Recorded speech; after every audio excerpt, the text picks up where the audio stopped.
Esse é o Ancapsu e nós vamos falar da degradação da Amazônia por fogo que explodiu em 2024, meu amigo. Sabe aquele negócio da... Ah, que estava batendo recorde, coisa e tal. Não, não, explodiu completamente fora de qualquer padrão.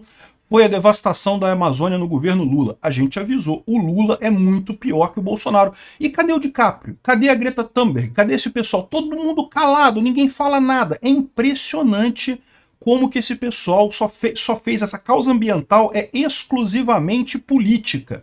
Eles não estão nem aí para ambiente, para Amazônia, para diversidade, não estão nem aí para isso. É exclusivamente para uso político. Tentaram usar contra Bolsonaro lá em 2019, mas agora que está muito pior. Olha só. Não, olha o gráfico. Aqui o gráfico, olha o gráfico. Olha como é que está o gráfico aqui, ó. 2009, não era no Lula ainda, foi grande, 2010, 2011, caramba, Bolsonaro, 2019, olha 2019 aqui, ó. Nem foi o pior caso, 2020 ainda piorou um pouquinho, 2022 piorou um pouco, olha como é que tá 2024 aqui, ó. Fora de qualquer padrão. E agora, cadê o pessoal reclamando? Cadê eles falando agora que o Lula tá destruindo a Amazônia e não sei o que lá, o pulmão do mundo, aquelas lorotas todas que o europeu idiota fica falando, né? Vamos entender esse caso aqui, porque, cara, isso é um absurdo, bicho. Isso é um absurdo o que o Lula e a Dilma e a Marina Silva estão fazendo com a Amazônia lá, cara. Isso aqui é muito pior do que descaso. Isso daqui só pode ser intencional, só pode ser com vontade, realmente. Essa notícia foi sugerida por William LF e várias outras pessoas. Obrigado aí ao pessoal que sugeriu notícias lá no nosso site, no visãolibertaria.com. E obrigado a você que está assistindo o nosso vídeo. Se você gosta do nosso conteúdo, por favor, deixa o seu like, se inscreva aqui no canal, né? Olha, esse caso é um caso que mostra claramente a hipocrisia desse pessoal da esquerda, né? É aquilo que eu falo para vocês, eu sou a favor de uma flexibilização da legislação ambiental brasileira, já falei para vocês. Eu não consigo entender por que tem que proibir a estrada ferrogrão ali. Ah, não, mas está passando, está comendo um pedaço da floresta, mas cara, é uma estrada. E vai acabar economizando um monte de emissão de carbono e coisa e tal, passar o trem por ali, qual o problema? Por que não pode asfaltar a BR-319, a 319 mesmo, agora eu não lembro o número, mas é aquela BR que liga Porto Velho até Manaus, né? Por que não pode asfaltar aquilo ali? Ah, mas não pode porque vai interferir na Amazônia e coisa e tal. Não, acho um absurdo isso. Agora, é lógico, eu também sempre deixei claro aqui que eu não sou a favor da destruição da Amazônia. Não, eu acho que a Amazônia tem que ser preservada, ela tem o valor dela, principalmente tem um valor para as pessoas que moram na Amazônia, né? Você preservar a floresta é uma coisa importante. Acho que não é tão essencial quanto eles falam, é óbvio, né? Até porque esse papo de que a Amazônia é o pulmão do mundo, isso é uma lorota que aluno de ensino primário, ensino básico aqui no Brasil já sabe que floresta madura não gera oxigênio, floresta em crescimento gera oxigênio. Na verdade, a soja plantada no Mato Grosso gera muito mais, sequestra muito mais carbono a soja plantada no Mato Grosso do que a floresta amazônica como um todo. O grande pulmão do mundo são as algas nos oceanos, elas que geram a maior parte do oxigênio, então essa coisa é lorota, mas eu concordo que a Amazônia tem o seu valor, né? Tem primeiro o seu valor em termos de turismo, tem o seu valor em termos de preservação de espécies, preservação da floresta, biodiversidade. A biodiversidade eu já expliquei para vocês também porque ela não é tão valiosa quanto o pessoal coloca, mas ela é importante, ela é uma coisa que tem o seu valor, sem dúvida. Só não é esse valor tudo, e a forma fácil de você entender por que a biodiversidade não tem esse valor todo é só você perceber os grandes ganhos econômicos que são obtidos de descobertas na Amazônia não são feitos no Brasil, né?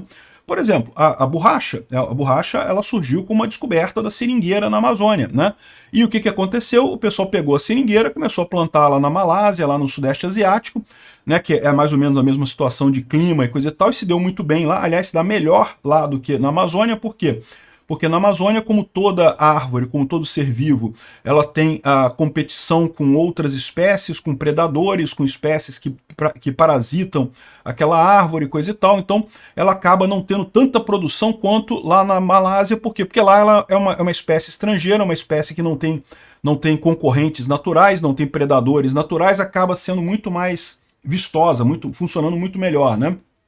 Então, ou seja, isso é um caso clássico, é uma biodiversidade, um ativo da Amazônia que acaba sendo plantado em outros lugares. E não tem como evitar isso daí, né? Porque senão você vai falar o quê também? A soja também não é originária do Brasil. E a gente ganha dinheiro pra caramba com a soja aqui no Brasil também, pelos mesmos motivos, tá? A soja é originária da China. A gente trouxe ela aqui pro Brasil, aí a gente tem a vantagem aqui, porque aqui a soja não tem predadores naturais e coisa e tal. Então a gente tá se aproveitando da biodiversidade da China e ganhando dinheiro plantando soja aqui no Brasil. Então a gente não pode reclamar do pessoal da Malásia tá ganhando dinheiro usando a biodiversidade do Brasil, no caso da borracha. Daí que eu falo para vocês, biodiversidade é uma coisa importante, mas não é uma coisa que seja tão valiosa assim no final das contas, não, né?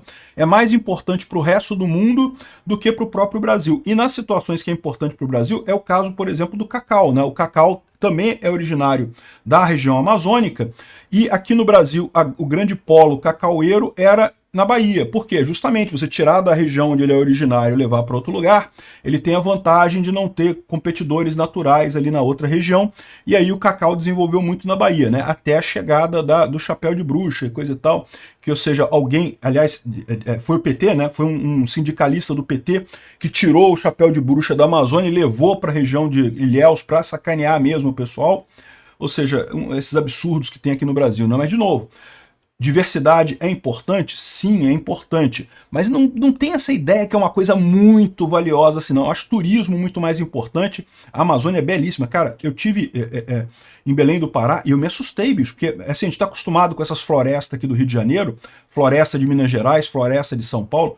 Meu amigo, a Amazônia é grande. Tu olha aquelas árvores, as árvores são enormes de grande. É um negócio que choca mesmo para quem é aqui do sul, quem é aqui do Sudeste, né, que está acostumado com Mata Atlântica. Mata Atlântica tem umas arvrinhas desse tamanho assim. Lá as árvores são muito grandes, e são várias camadas. Tem várias camadas de árvores, assim. É impressionante mesmo ver a Amazônia, né? É uma experiência realmente muito importante. Então, assim, eu acho que a Amazônia tem que ser preservada, não é para queimar. Agora, você concorda comigo que o Lula fez alguma coisa de errado? Não é possível, cara. Ah, mas tem aquecimento global. Tá, mas então como é que pode esse negócio estar vindo aqui assim e de repente dar um salto desse tamanho? Não, o Lula fez alguma coisa errada, não tem outra explicação para esse tipo de coisa. Ah, mas tem a variação natural da queimada. Eu concordo, né? Todo ano tem queimada na Amazônia, porque todo ano tem um período de seca, então você acaba tendo queimada, mesmo que ninguém bote fogo em nada, você tem causas naturais, você tem acidentes, você tem um monte de situação que acaba levando a incêndio na Amazônia, não tem o que fazer. Acabou que, aqui ó, ficou, vai e volta, vai e volta, vai e volta, olha só como é que tá esse ano. Não, tem alguma coisa errada, alguma coisa tá errada nessa história. O Lula fez alguma merda. Cadê a Marina Silva? Marina Silva, que deveria ser aí a expectativa, né, dos ambientalistas aqui do Brasil, porque aí ela vai levar a coisa a sério, não sei o que lá e coisa e tal. Aí tava falando a Marina Silva, não porque o Bolsonaro fez um desmonte dos negócios. Peraí, mas o desmonte do Bolsonaro aqui, ó, ficou pequenininho aqui, ó. Pequenininho as coisas aqui do desmonte do Bolsonaro, o suposto desmonte do Bolsonaro, e agora com você tá enorme, tem alguma coisa errada, alguma falha tá acontecendo no governo Lula, né? E o que eu tô falando para vocês, né, é aquela a grande beleza que é você, como que você argumenta contra a esquerda? Você deixa a esquerda governar. A esquerda governando, ela faz tanta merda, mas tanta merda. Olha só, vai chegar a COP30 ano que vem, e o Lula vai apresentar esse gráfico aqui, olha só, a pior situação de desmatamento na Amazônia aconteceu no governo Lula em 2024. Aliás, de toda a história, desde 2009, a pior situação de degradação da Amazônia aconteceu este ano. E ano que vem está arriscado ser pior ainda, porque, de novo, o governo Lula está fazendo merda nessa área. Por que o governo Lula está fazendo merda nessa área? Por que o governo Lula é tão ruim com o meio ambiente? Porque o Bolsonaro, bem ou mal, usava as Forças Armadas para isso. As Forças Armadas têm capacidade, têm presença muito grande lá na Amazônia e têm interesse em aumentar a sua presença na Amazônia, então conseguiam tomar ações efetivas por lá. O Lula não, o Lula tem meio que nojinho de usar as Forças Armadas, o Lula não gosta disso, o Lula, né, não quer ceder nesse aspecto, e aí acaba piorando a situação. Aí vão chorar, vão dizer que é aquecimento global e coisa. Mas que aquecimento global é esse que faz assim e de repente faz assim? Não tem sentido nenhum isso, né? Isso daí é claramente ineficiência do Lula, burrice da esquerda. E outro aspecto também, o Lula, vocês sabem, veio com muita sede ao pote. O Lula quer gastar muito dinheiro, precisa gastar muito dinheiro para ajudar todos os cupinchas dele, né? Ele tá cheio de cupincha no governo, um monte de gente querendo roubar dinheiro do governo, ele quer atender esse pessoal todo. Aí o que acontece? Não sobra dinheiro para as coisas importantes. Resultado, pior do que a gente estava aqui com o Bolsonaro, muito pior, na verdade pior até do que a gente estava com a Dilma aqui, que estava ruim também aqui em 2016, com o próprio Lula lá atrás. A situação do Lula é muito pior do ponto de vista econômico e isso reflete na questão do combate ambiental, né? No final das contas é o que eu falo para vocês.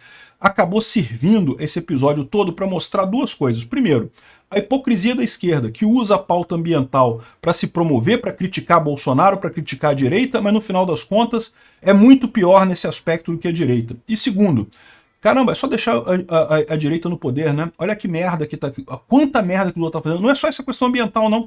Questão trabalhista também. O Lula agora obrigando todos os trabalhadores a irem em sindicato, assinar carta de oposição e coisa e tal.